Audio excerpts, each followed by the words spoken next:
For today's ganap nga ay samahan nyo kami na mamili sa Divisoria. Magkakaroon nga kami ng tag 1,000 challenge ni Mahal. Toroy, sweet naman. Sana all Mahal. Nag-ready at nagbihis na nga ako at after nun ay gumayak na kami dahil baka mamaya ay gabihin pa kami. Sa sobrang tagal na nga namin na hindi nakapunta dito sa Divisoria ay nagkandaligaw-ligaw na kami, nakakaloka. Kung saan nga kami nakasuot na ito ng mga oras na yan.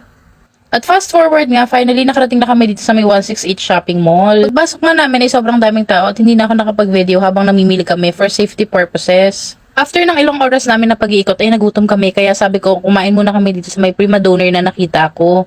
May combo package nga pala sila na shawarma at milk tea. Natatawa nga ako habang nagkikwentuhan kami ni Joben kasi sabi ko tag 1,000 challenge dapat kami.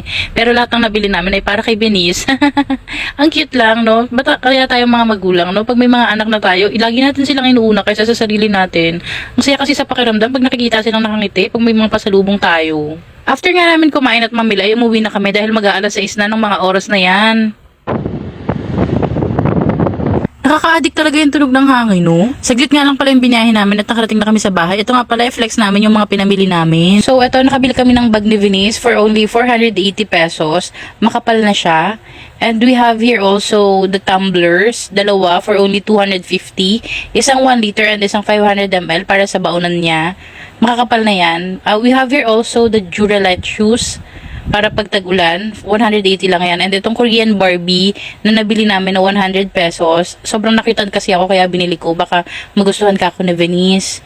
At bumili rin kami dito ng face towel, 250 yan, 12 pieces, pang sapin sa likod niya, every time na papasok sa school. And we have her scissors for only 65 pesos. And yung creation of balm, 130. So, ayan. And then color, meron din siya nabili na color na it's 75 pesos. And itong hanging towel para sa CR.